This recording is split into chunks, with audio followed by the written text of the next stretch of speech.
তুলি চরণে প্রণাম জানাই, প্রণাম জানাই তার লীলা সঙ্গিনী শ্রী শ্রী বর্মার শ্রীচরণে।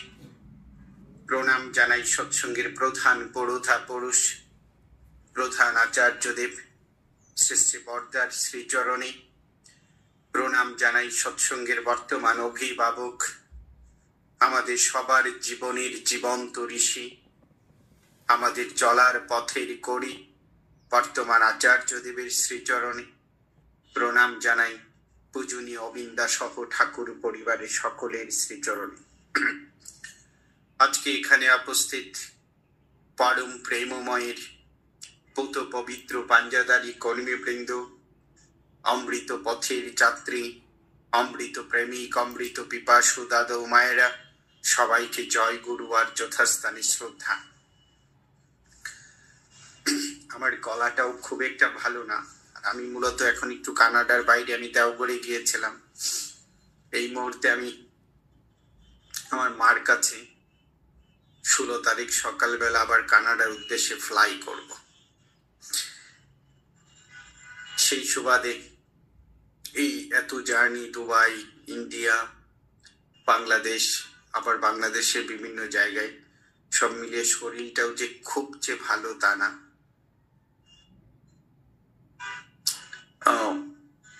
সময়টাও আসলে আপনাদের সাথে সৎসঙ্গের বাংলাদেশের সময়টাও আমাদের প্রার্থনার সময়ও হয়ে যাবে একটু পরে।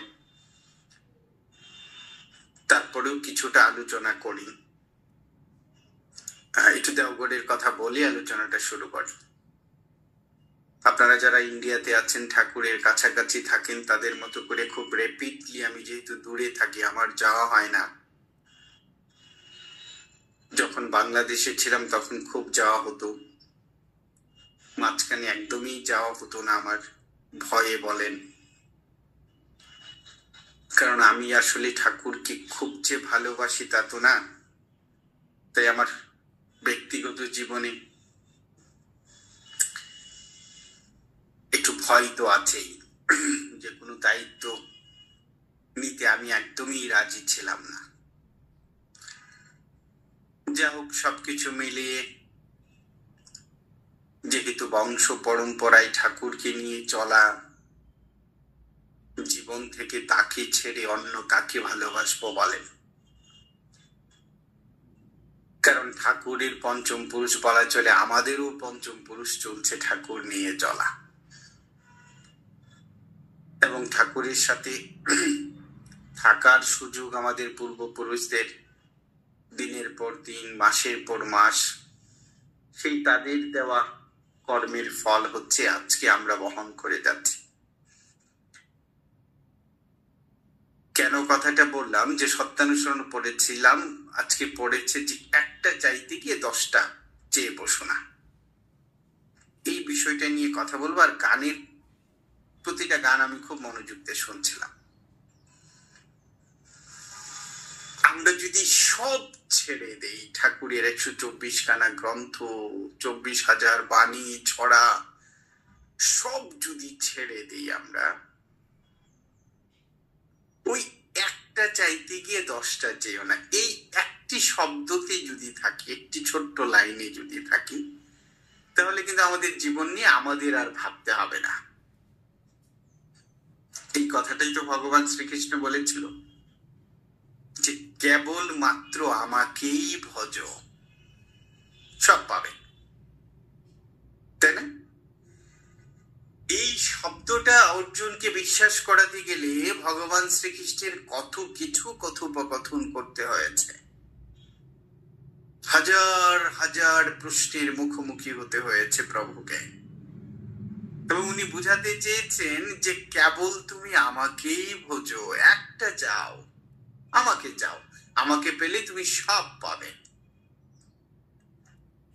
কিন্তু মজার ঘটনা হচ্ছে, গীতা পড়ি, মহাভারত বলেন, বাইবেল বলেন, ত্রিপিটক বলেন, পুরাণ বলেন, সব পড়ি, বুঝি, কিন্তু করি না।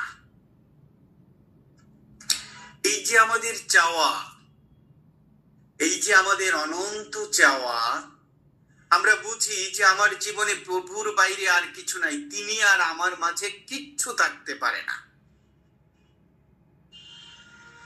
এত বুঝি আমরা, এত শুনি আমরা, তারপরেও আমাদের অগণিত চাওয়ার কাছে আমি নত জানু হই, একটিতে আমরা স্থির থাকতে পারি না। আবার একটি ব্যক্তিগত ঘটনা দিয়ে আপনাদের নিয়ে যাই যে আমি অসংখ্যবার ঠাকুর বাড়ি যাওয়ার সুযোগ হয়েছে ছোটকাল থেকে। আমার আসলে প্রণাম করে আচার্যদেব বলেন, পূজ্যবা দাদা যখন ছিলেন, আমার ব্যক্তিগত জীবনে কোনো চাওয়া ছিল না। আমার কাছে মনে হতো ভগবান দেখার তৃষ্ণা জমেছে, নয়ন ভরে তাকে দেখার ইচ্ছা হয়েছে, জীবন্ত ভগবানকে প্রণাম করতে ইচ্ছে হয়েছে, এই ইচ্ছা পূরণের জন্যই যেতাম। আমার নিবেদন বলেন, চাওয়া বলেন, খুব একটা ছিলই না। কিন্তু আমি ভালোবাসা পেয়েছি অনেক। কেন বলছি একটা যাবেন না, খুব মনোযোগ দিয়ে শোনেন। পূজ্যপাদ সিপাহীদের সাথে আমার কেন জানি একটু মেল বন্ধনটা বেশি। সবাই আমাকে স্নেহ করে। যেমন আমি যখন বিকিতাকে প্রণাম করছি, যে আমি যাওয়ার আগেই ওনারা জানেন আমি যাব। আমি প্রণাম করে বললে তুমি কোথায় উঠেছ? আমি বললাম সেন্টেনারিতে আমাকে রুম দেওয়া হয়েছে। আমি বললাম যে এখানে আরেকজন থাকবেন। তো উনি আদর করে বলছে যে আজকে রাতটা কষ্ট করে থাকো, কালকে তোমাকে একটা রুম দিয়ে দেব। যদি আমি পরবর্তী দিন যাইও নাই, কেন জানি আমার কাছে মনে হলো এমন কি দিন তো যাবে, মানে এরকমটি আদর করেন আমাকে। তাই আমার ছোট মেয়েটা অসুস্থ, যে জন্য কথাটা বললাম যে একটা চাইলে কি হয়, আমরা কেন পদে পদে ভুল করে, কেন আমরা ভালোবাসতে পারি না তাকে। আমার ছোট মেয়েটা একটু অসুস্থ। তাই বাবা হিসেবে ওই যে আমি বলি যে আমি কখনো তার কাছে কিছু চাইনি, এই একটি জায়গায় আমি মানে পিতৃত্বের কাছে ব্যক্তি বিজন হারিয়ে যাই বারবার। তেমন মেয়েটা যেহেতু অসুস্থ, বারবার পিতার মন চায় যে তার চরণে নিবেদন করি যে আমার ছোট মেয়েটা যেন সুস্থ এবং ভালো স্বাভাবিক জীবন পেয়ে বেড়ে ওঠে। বারবার মনে করি যে ঠিক আছে, সব ঠিক আছে, তিনি ভালো জানেন, তিনি বুঝেন, তিনি দেখেন। কিন্তু আবার বলছি যে পিতার কাছে ব্যক্তি বিজন হেরে যাই। আমি কানাডা থেকে ডাক্তারের সাথে কথা বলে, কলকাতা ডাক্তারের সাথে কথা বলে টলে আমি দেওঘরে পৌঁছি। আচার্যদেবের সাথে দেখা হয়, কারো কাছে কিছু বলা হয়নি। ওই যে আমি বললাম যে পূজ্যপাদ বিঙ্কিদার কাছে আমার একটা হৃদয়ের আপনের যে আপন সম্পর্ক আছে, সিপাহীদার সাথে। আমি প্রণাম করছি, বললো কখন আসা হলো? আমি বললাম কালকে। বলছে কালকে কেন, তোর সাথে আমার দেখা হলো না? আমি বললাম যে আমি স্নান টান করি, যখন রুমে উঠে বেরোচ্ছি তখন আপনি উঠে গেলেন। আমি বললাম যে আমার যে একটু কথা আছে, যাই কথা বললাম। বলে যখন বললাম যে আমি একজন ডাক্তারের সাথে কথা বলেছি, আমার মামুনির জন্য কিছু ওষুধ লিখে দিয়েছেন,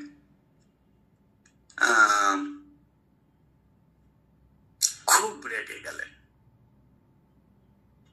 পয়েন্টেড, এখান থেকেই গল্পটা। ভীষণ রেগে গেলেন উনি আমার কাছে, আমার প্রতি। আমাকে রেগে বললেন, মূল বক্তব্যটা এরকম ছিল, তুই আমার কাছে আসবে যখন, তাহলে কথা বলে আসলি কেন? বললো কত টাকার ওষুধ লিখেছে? আমি বলছি 60,000 ওষুধ লিখেছেন। আরো রেগে গেলেন। উনি বলল যদি নির্ভর করো তাহলে পুরোটা করো। তুমি যদি কথাই বলে এসে থাকো, ডাক্তারের সাথে কথাই বলে এসে থাকো, তাহলে তুমি আমার কাছে আসলে কেন, আমাকে বললে কেন? যাও তুমি তার সাথে কথা বলো।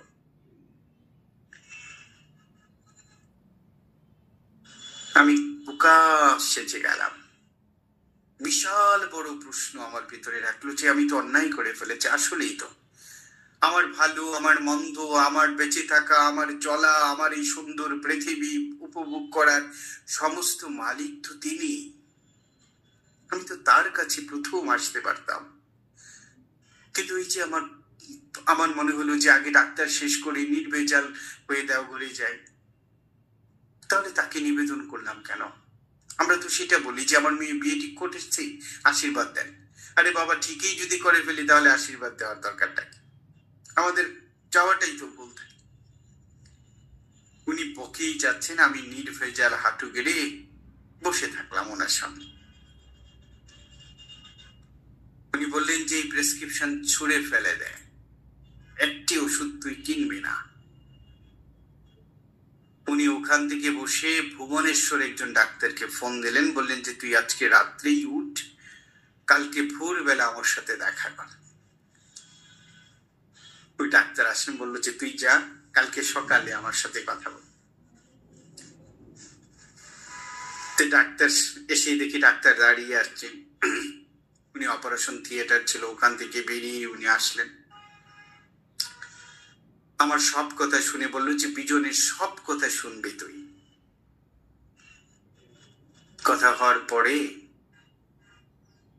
বললো যা যা বলে তাই কর, সব ঠিক হয়ে যাবে। আর বললেন নির্ভর করলে পুরোটা করবি। মানে এত আদর করে আমাকে, এতদিন কেটেছে ওনার সাথে আমার।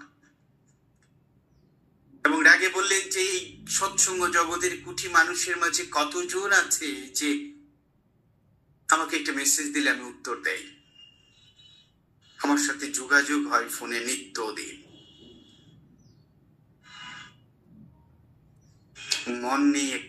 মনে মনে কিছু করবে না, নির্ভর করলে পুরোটা করবে।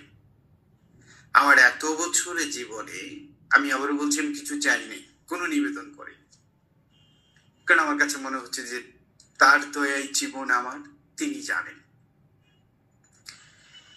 এই যে আমি গল্পটা বললাম যে আমাদের চাওয়াটা কি হবে। অর্জুন বলেছিল যে তুমি কে?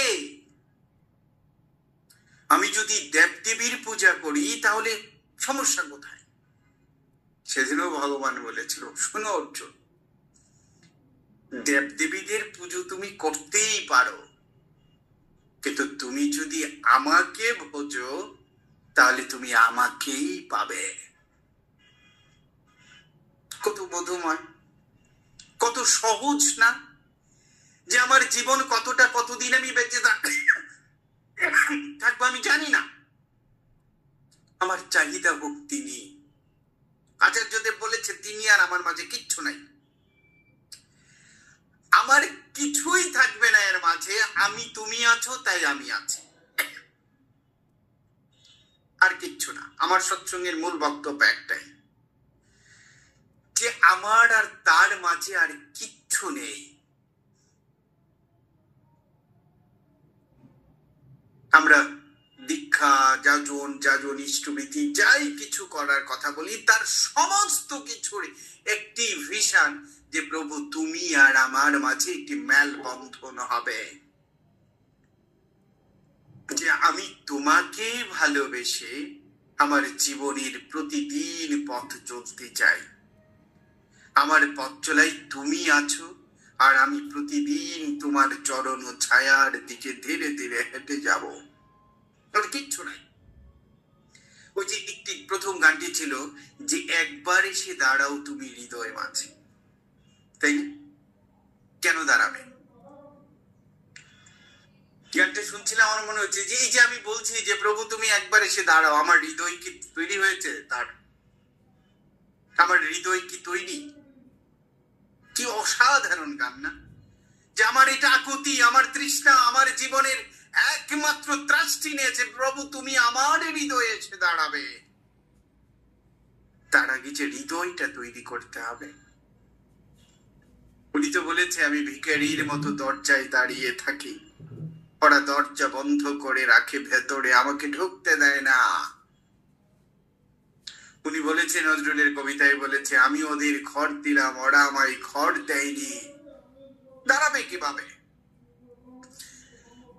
প্রতিদিন পূব আকাশে সূর্য ওঠার আগে আমি বলি তোমার দয়ায় লবেছি জনম সকলে পেয়েছি আমি, তাহলে আবার আমার চাহিদা থাকে কিভাবে? তার দয়ায় যদি আমি সব পেয়ে থাকি, সকলে পেয়েছে আমি প্রতিদিন বলি, কিন্তু পরক্ষণে আমার এটা চাই, ওটা চাই, এইটা হোক, এইটা হোক। আমার মতো আত্মপ্রতারক তো আর কেউ নাই।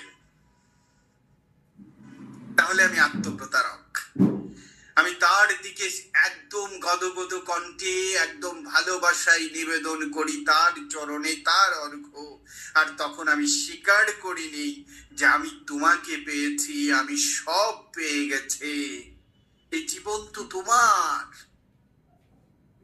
কিন্তু পরক্ষণে যদি আমি চাই, তাহলে আমি তো আত্মপ্রতারক। আত্মপ্রতারকের হৃদয়ে তো তিনি এসে দাঁড়াবে না, না দাঁড়াতে পারে না। আপনি যাই কিছু করেন না কেন, দরজায় দরজায় ঠাকুরের নাম পৌঁছে দিতে পারেন, আপনি যদি একই সিদ্ধের মৃণাল ধরে না থাকতে পারেন, তাহলে ঠাকুরের দেখা মিলবে না জীবনে। তাই ঠাকুর বলছে, with least of weakness you can not be truly sincere. এতটুকু দুর্বলতা যদি থাকে, তাহলে তুমি ঠিক ঠিক অকপট হতে পারবে না। একদম ইসলাম ধর্ম বলেছে, সরিষা পরিমাণ যদি বেঈমানি থাকে, তাহলে তুমি দুজকে যাবে। মানে এখানে একটা থাকলে আরেকটা থাকতেই পারে না। আমি গানটি শুনে আমি বারবার শুনছিলাম শব্দটা, যে এটাই তো আমার জীবনের চাহিদা। কারণ আমি জন্মের আগে এবার বলে দিয়েছি যে এবার শুধু তুমি আমারে পাঠাও, আর একবার পাঠাও, আমি এবার তোমাকেই মুগ্ধ করব, তোমার প্রেমেই পাগল হব, তুমি আমার ভালোবাসা হবে, তুমি আমার প্রেমিক হবে, তুমি আমার প্রেয়সী হবে, তুমি আমার প্রিয়তমা হবে। নির্মল ভালোবাসা, স্বার্থহীন ভালোবাসা, স্বার্থহীন প্রেম, যে প্রভু প্রেম, তুমি নামে আমি মুগ্ধ হব, তুমি নামে আমি পাগল হব। এই তো আমার প্রতিজ্ঞা ছিল জন্মের আগে, যে আরেকবার পাঠাও। এই যে ঠাকুর বললেও শুনলি, বুঝলি, কিন্তু করলি না, এই দুঃখ আমি রাখি কোথায়? তাই ঠাকুর বলছে এখনো সময় আছে, উঠো, চলো, করো।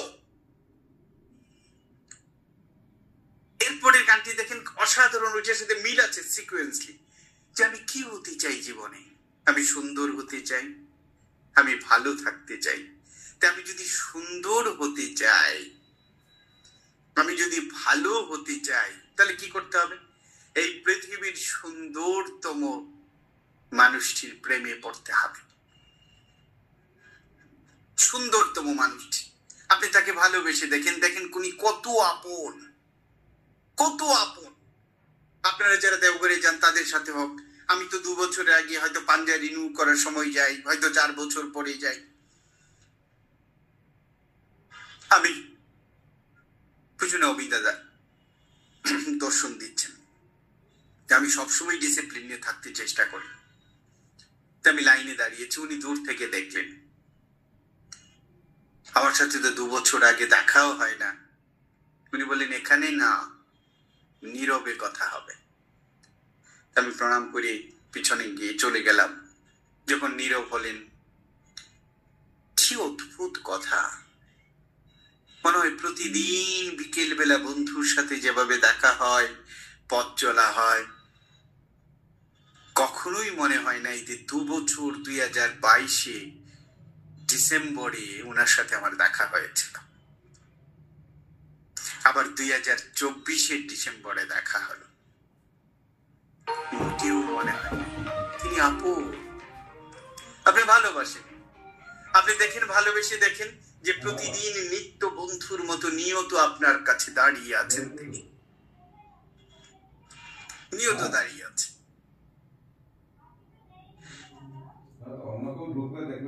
এই যে বিষয়গুলি, যে আমি যদি সুন্দর হতে চাই, আমার দীক্ষা নেওয়ার অর্থ কি হলো? আমি দীক্ষা কেন নিলাম বলে? অনেক কারণ থাকতে পারে, কিন্তু আমার কাছে ব্যাখ্যা একটা, যে আমার কাছে ব্যাখ্যা যেটা বলে আলোচনা শেষ করি আপনাদের কাছে। দেখেন, আপনাদের ব্যাখ্যা অন্যরকম থাকতে পারে। আমি সারা ওয়ার্ল্ডকে একটা কথা জানাতে চাই, সারা ওয়ার্ল্ডে যত জায়গায় ঠাকুরের কথা বলার সুযোগ পরমপিতা করে দেয়। একটি কথাই জানাতে চাই যে এই পৃথিবীতে পরমপিতার চেয়ে আমাকে কেউ ভালোবাসে না, পরমপিতার চেয়ে বেশি আমাকে কেউ ভালোবাসে না। ফুল যত যেভাবেই বলি না কেন, পিতার কষ্টে মন কেঁদে উঠে, সন্তানের কষ্টে পিতা কেঁদে বেড়ায়, আমার অসুস্থতায় আত্মীয় স্বজন কাঁদে, পাশে এসে দাঁড়ায়, কিন্তু আমার সেই অন্ধকার মুহূর্তেও আমি খুঁজবো কিন্তু আমার পরম পিতাকে, তুমি কোথায়, বাঁচিয়ে দাও, তাই না? এই পৃথিবীতে আমাকে তো তার চেয়ে কেউ বেশি ভালোবাসে না। তো এই পৃথিবীকে জানাই যে লোকটি আমাকে সবচেয়ে বেশি ভালোবাসে, যে লোকটি একটি কাঠের মুড়াতে বসে থাকতো, কখন আমি তার কাছে যাব? বলেন তো, এত ভালোবাসা পাবেন আপনি কোথায়? সকাল থেকে একটি বকুল গাছের নিচে একটি কাঠের জলচকি অথবা বেঞ্চের মধ্যে বসে থাকতো, পদ্মার দিকে তাকিয়ে থাকতো, কখন আমি তার কাছে যাব? 8টা 9টা যখন বেজে যেত, যেদিন একটি মানুষও যেতেন না, ওনার চোখগুলি ছলছল করে বলতো, নফর আজ তো কেউ এলো না রে, যে আমি যাইনি তার কাছে। উনি কেঁদে দিতেন। সেই বিশ্বপ্রেমিক, সেই পরম প্রেমময়কে আমার জীবনের সবটুকু দিয়ে আমি ভালোবাসবো না, জীবন মিথ্যা হয়ে যাবে, কিন্তু মহাভুল হয়ে যাবে, এই জন্মের ভুল হয়ে যাবে। যে দীক্ষার অর্থ হচ্ছে এই যে দক্ষ হয়ে ওঠা, অমুক, এইগুলি তাকে পেলে আপনি অটোমেটিক সব হয়ে যাবে। এই জীবনের একটি মাত্র স্বাদ আমার, যে আমার দগ্ধ প্রাণে তার নাম ছড়িয়ে দিয়ে প্রতিটা প্রাণকে বলে দেওয়া যে তিনি এসেছে, তুমি তার কাছে যাও, তার কথা শোনো, তাকে ভালোবাসে, তার চরণে নির্বাধ। আর কোনো উদ্দেশ্য নাই আমার। প্রতিটা প্রাণকে বলে যেতে হবে যে তিনি এসেছে, তুমি তার কাছে যাও, তার কথা শোনো, তাকে ভালোবেসে যদি কোনো নীড় বাঁধতে হয় তাহলে তার সাথে নীড় বাঁধো। এছাড়া আর কোনো নীড় আমার বাঁধার কোনো প্রয়োজন নেই, কারণ তার চেয়ে আমাকে কেউ ভালোবাসে না। আমি চলে আসবো 2 তারিখ। ভালোবাসা কাকে বলে দেখেন। চিপাইতে দেখা দিলেন, উঠে গেলেন, ঘরে চলে যাবে, বললেন চল কিছুটা জায়গা হাঁটি। হাঁটতে হাঁটতে ঠাকুরের গাড়ির কাছে গেলেন, ওখানে বসলেন। কত নির্মল কথা না! আমার চোখের সামনে ভেসে উঠে যে 2 বছর পর পর দেখা হয়, যাওয়ার পরে মনে হয় যে কতবার প্রতিদিন দেখা হয় ওনার সাথে। একটিবার আমি বুঝি নাই যে আমি অনেক দিন পরে আসলাম। কে ভালোবাসে আপনাকে এমন ভাবে? কে বলে তুই গিয়ে আমাকে জানাবি, কিন্তু তুই গিয়ে মেসেজ দিয়ে জানাবি মামুনি কেমন আছে, তুই জানাবি যে ওর সব কথা তুই শুনছিস কিনা, তুই আমাকে একদম প্রতিটা মুহূর্ত জানাবি। আমার কাছে মনে হয় এত আপনের চেয়ে আপন যিনি, এত আমার খবরের জন্য যিনি অপেক্ষা করে, তার চেয়ে ভালোবাসার আর কি থাকতে পারে আমার জীবনে? আর কে আছে বলেন আমার জীবনে? আমি কি নিবেদন করব তার কাছে? যে আমার এই সমস্যা, আমার ছেলে পড়ে না, আমার ছেলের পরীক্ষা, আমার চাকরি, এই ঠুনকো জিনিস চেয়ে তাকে হারিয়ে যাব? আরে তিনিই তো, আমি তোমাকে চাই, আমি আর কিচ্ছু চাই না। আমি সকালেও তোমাকে চাই, বিকালে চাই, আমার মৃত্যুতেও তোমাকে চাই। আমার চাহিদা তুমি। আমি যেদিন চলে যাব, সে হরিদাসের মতো, যে আমার বক্ষে থাকবে তোমার চরণ, আমার নয়নে থাকবে তোমার সোনালী মুখ, আর আমার মুখে উচ্চারিত হবে তোমার মধুর নাম। এইভাবে ছাড়িব দেহ থেকে প্রাণ। এর চেয়ে বেশি চাওয়া আর হতে পারে না, যে প্রভু আমি তোমাকেই চাই। দেখেন জীবন কত সুন্দর হয়। ওই যে তুমি যদি সুন্দর থাকতে চাও, ভালো থাকতে চাও, তাহলে তুমি ভালোকেই ভালোবাসো, সুন্দরকে ভালোবাসো। আমার গলাটা কোনোভাবেই দিচ্ছে না। আপনারা ভালো থাকবেন। কানাডা গিয়ে অন্য কোনো এক শনিবারে অথবা রবিবারে আপনাদের এখানে জয়েন করব। আমার আরেক জায়গায় একটু কথা বলতে হবে। শেষ কথাটা আপনাদেরকে বলি, জীবন খুব ছোট। ওই যে আজকে শুনছিলাম চীনে আরেকটি ভাইরাস, সেটা ইন্ডিয়াতেও চলে আসছে কিছু কিছু ক্ষেত্রে, জাপানে এফেক্ট করেছে।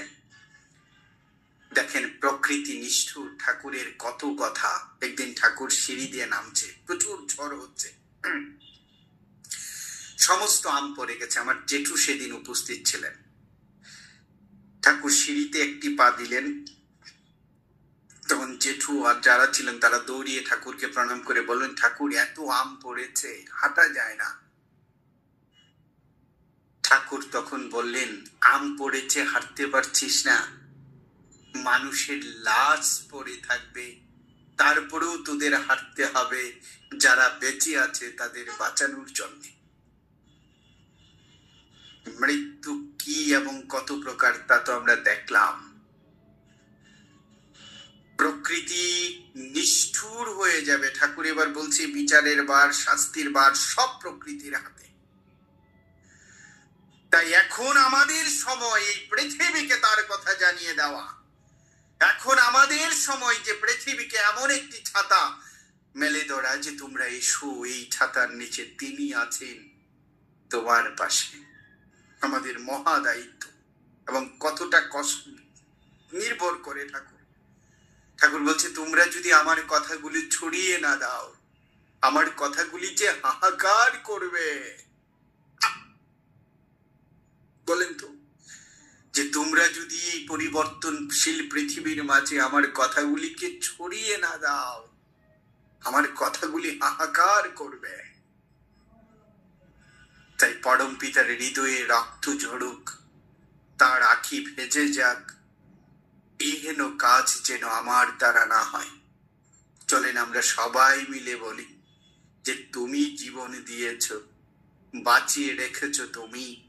আমার বেঁচে থাকার প্রতিটা ক্ষণ তোমার প্রতিষ্ঠার ব্রত হয়ে উঠুক।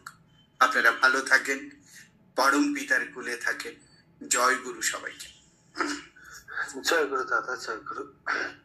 শ্রদ্ধা দাদার শরীর খারাপ, তিনি বললেন, আপনারা শুনলেন, দেখলেন। সেটিকে উপেক্ষা করে শ্রদ্ধা দাদা কি অপূর্ব সুন্দর মনোমুগ্ধকর ইষ্ট প্রসঙ্গ পরিবেশন করলেন। তিনি বলছেন, ঠাকুর বলেছেন, আমাকে ভালোবাসলে তোমার আমার এই ভালোবাসার মাঝখানে তুমি আর দুনিয়ার কাউকে বসাতে পারো না। শেষে বর্দা ঠাকুরের বিরহ